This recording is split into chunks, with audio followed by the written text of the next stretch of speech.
Pero queridos amigos, sean ustedes bienvenidos y bienvenidas a su programa de podcast a través de su canal de YouTube, Vitico TV. Hoy tenemos que continuar con esto que acontece alrededor de Venezuela, incluyendo toda esta avalancha diplomática que se ha venido dando en nuestro país con la presencia de algunos altos funcionarios del gobierno de Estados Unidos. Debemos decir que nuestro libertador Simón Bolívar, extraordinario por demás, mantuvo claro que la política exterior debe ser considerada como un instrumento para complementar la política interior. Es decir, que lo que se está aplicando en este momento es parte de la gran sabiduría de Bolívar, que ya por los años de 1812, 13, 14 y 15 venía estableciendo una altísima actividad de carácter diplomático. ¿Y por qué esa actividad de carácter diplomático era importante para la liberación y la independencia de Venezuela?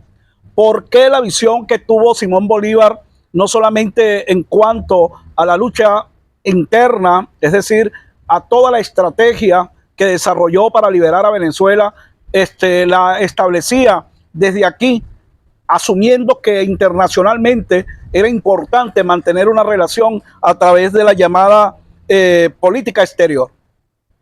La política exterior impulsada por el Libertador produjo cosas extraordinariamente importantes que vienen expresándose no solamente en lo que fue el documento de Cartagena, sino además en lo que fue la Carta de Jamaica de 1815, cuando ya Bolívar expresaba la necesidad de crear una confederación o una liga de naciones en el marco de las naciones independientes que venían surgiendo.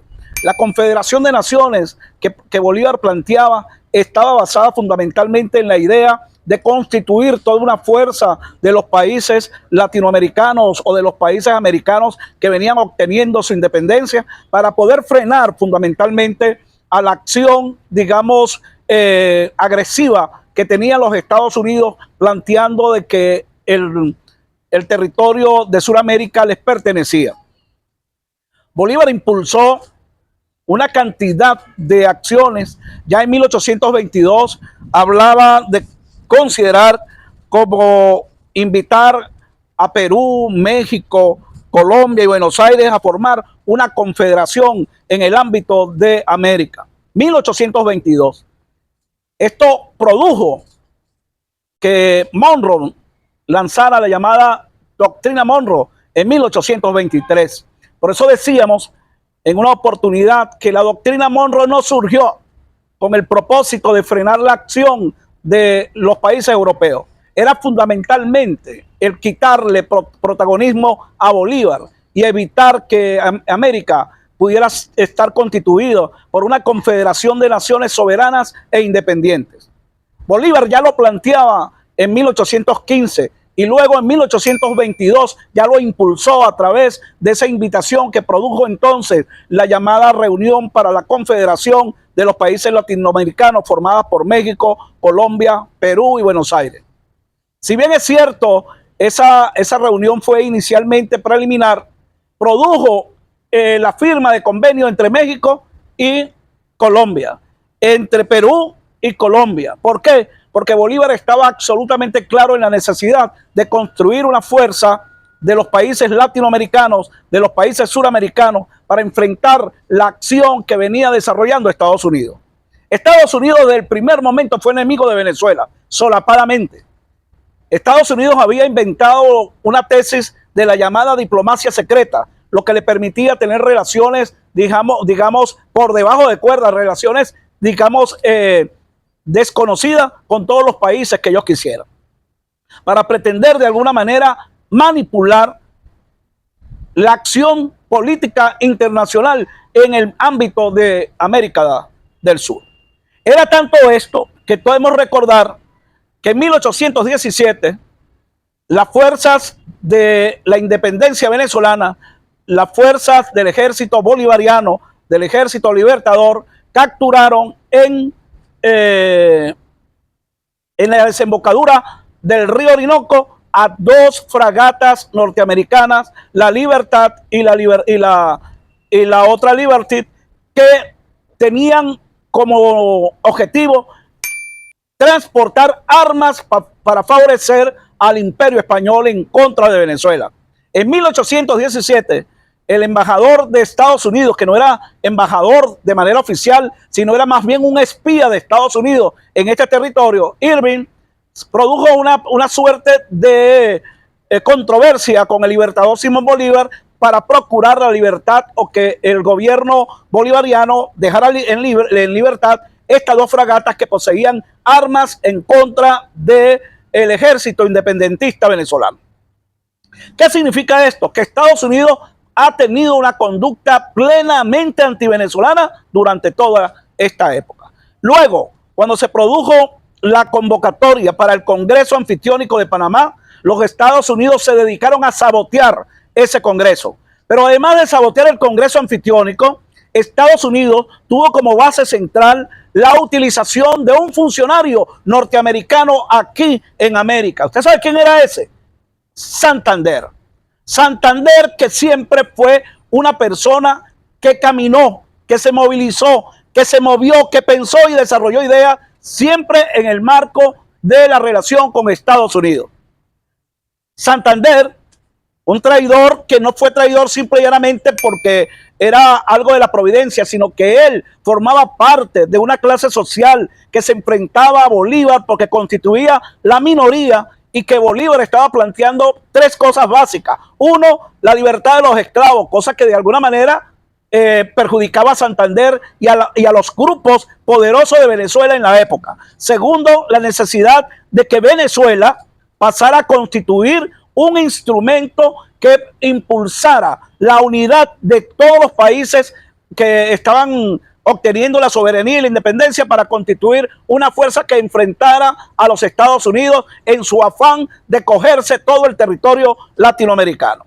Y la tercera cosa que planteaba evidentemente Santander era la democracia, constituir un gobierno en el cual se produjeran un modelo con cuatro poderes: el poder legislativo, el poder ejecutivo, el poder judicial y lo que planteaba Bolívar como era el poder electoral.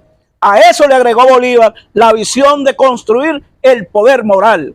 Y por esa razón, Santander, los Estados Unidos y los grupos de poder se enfrentaban a Venezuela. Las 13 colonias que fundaron Estados Unidos estaban exclusivamente en manos de blancos. Era un movimiento racista que iba en contra de los habitantes autóctonos americanos y que además constituía el elemento que profesaba, que impulsaba lo que era la esclavitud. Por esa razón, las 13 colonias, los llamados padres fundadores de Estados Unidos, se convirtieron en enemigos de Venezuela.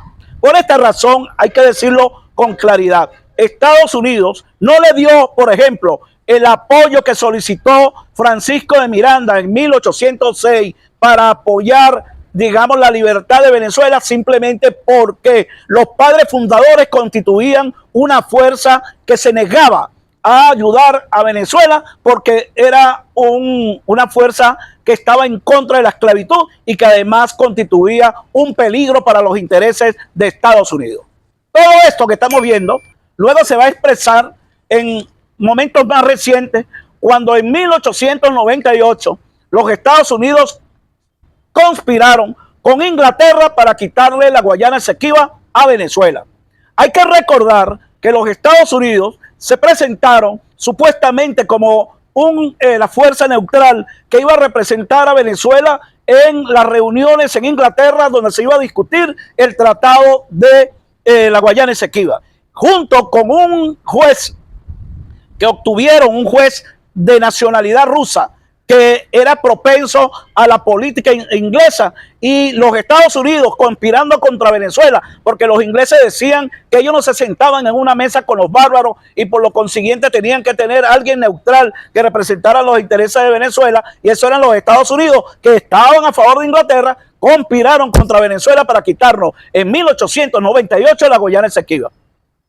Eso hay que recordarlo. Lo que implica, señores, que todo lo que ha sucedido desde el finales del siglo XVII, el siglo XVIII, el siglo XIX y el siglo XX fueron acciones permanentes de Estados Unidos en contra de nuestro país. ¿Por qué le vamos a creer ahora? ¿Cuál es la razón de que nosotros pensemos, o hay algunos venezolanos que estén pensando, que hay que confiarse en Estados Unidos? Pues no, lo que pasó el 3 de enero del año 2026 aquí en Venezuela con el bombardeo verdaderamente atroz de los Estados Unidos no es sino una demostración más de que a Estados Unidos le importa un poco lo que es este país. Solo le interesan los recursos nacionales, el petróleo, el oro, el gas, las tierras raras para apoderarse de Venezuela. Esto hay que tenerlo claro, muy claro. Lo que pasó el 3 de enero tiene que ver con algo que sucedió la semana pasada en los jardines de la Universidad Central de Venezuela, donde un grupo mísero de estudiantes, supuestos estudiantes de la Universidad Central de Venezuela, hicieron una triste manifestación donde presentaban banderas de Estados Unidos, consignas en inglés, cantaron el himno de Estados Unidos y pisotearon la bandera de Venezuela. Eso pasó hace exactamente unos días en la Universidad Central de Venezuela, la semana pasada. ¿Qué pasa en este país donde se está discutiendo una ley de amnistía nacional, pero que también hay un decreto de conmoción externa porque Venezuela está presionada y ha sido, digamos, golpeada, pisoteada por una potencia extranjera como Estados Unidos? Quiere decir que el Estado venezolano tiene que estar claro que todo hecho que vaya en contra de la nación, en contra de la patria, en favor de una nación extranjera que tiene ataques contra Venezuela, el Estado venezolano tiene que reaccionar. Y eso no lo digo yo, eso es algo de carácter constitucional. ¿O para qué es el decreto de conmoción externa? Pregunto. Hay que decir, amigos míos, de que la situación de Venezuela, por supuesto, es muy importante hoy. Que estamos claros que el gobierno de la República Bolivariana de Venezuela, encabezado por el presidente Nicolás Maduro Moro y representado por Delcy Rodríguez como presidenta encargada, viene aplicando lo que es la doctrina de la diplomacia de paz. Porque Venezuela quiere la paz y quiere la tranquilidad, quiere el sosiego y no quiere los muertos que Estados Unidos piensa desarrollar en nuestro país. Sin embargo, es importante decir que aquí habemos venezolanos indignados, que el hecho de que vengan los representantes de Estados Unidos, que esté por allí, que haya venido el representante de la CIA, que haya estado la jefa de negocio de Estados Unidos, o que venga el ministro de Energía de Petróleo de Estados Unidos y que lo estamos recibiendo con los brazos abiertos, con sonrisas, con verdadera educación y cortesía, no significa que nosotros estemos permitiendo que los Estados Unidos nos pisoteen. ¿Quién nos va a responder por los muertos del 3 de enero? ¿Quién responde por todos los muertos que fueron, digamos, violentados, los pescadores que fueron asesinados en las aguas del Caribe? E inclusive, este fin de semana fue bombardeado otra lancha pesquera cerca de la isla de Santa Lucía. ¿Quién responde por eso? Nosotros no le podemos creer a Estados Unidos ni un tantico así, como decía Ernesto Che Guevara. Son mentirosos, son farsantes, son hipócritas. Entre la hipocresía y el cinismo se debate Estados Unidos. Y en eso tenemos que estar claros. Estamos dispuestos a luchar por la paz, por la tranquilidad. Creemos en la diplomacia de paz. Creemos en todo lo que el gobierno revolucionario viene impulsando. Pero también tenemos sangre en la vena. No tenemos horchata en las venas de los venezolanos. Y nosotros no vamos a olvidar la agresión que sufrimos el 3 de enero. Y esta locura que hicieron de llevarse a nuestro presidente Nicolás Maduro va a estar en el imaginario del ciudadano venezolano. Eso significa que nosotros, frente a lo que ha sucedido, debemos intensificar la presencia internacional por la libertad de Maduro y de Siria. Que creemos que aquí en la ciudad de Caracas debe convocarse un gran encuentro mundial por la libertad de Maduro y Cilia Flores. Que tiene que desarrollarse aquí en Venezuela una serie de eventos conjuntos entre las potencias que apoyan a nuestro país. Que tiene que haber una cadena internacional de manifestaciones y que debe desarrollarse desde la diplomacia venezolana la iniciativa de impulsar un Día Mundial por Venezuela, para que a nivel mundial se proclamen todos los pueblos para la libertad de Nicolás Maduro y Cilia Flores, y además para que se garantice que los acuerdos de paz, de comercialización del petróleo y de otros acuerdos que se vienen firmando con Estados Unidos sean verdaderamente garantía de paz y que se acaben los abusos del imperialismo norteamericano y de ese presidente pedófilo, asesino y sádico que es Donald Trump. Nos vemos en una próxima oportunidad.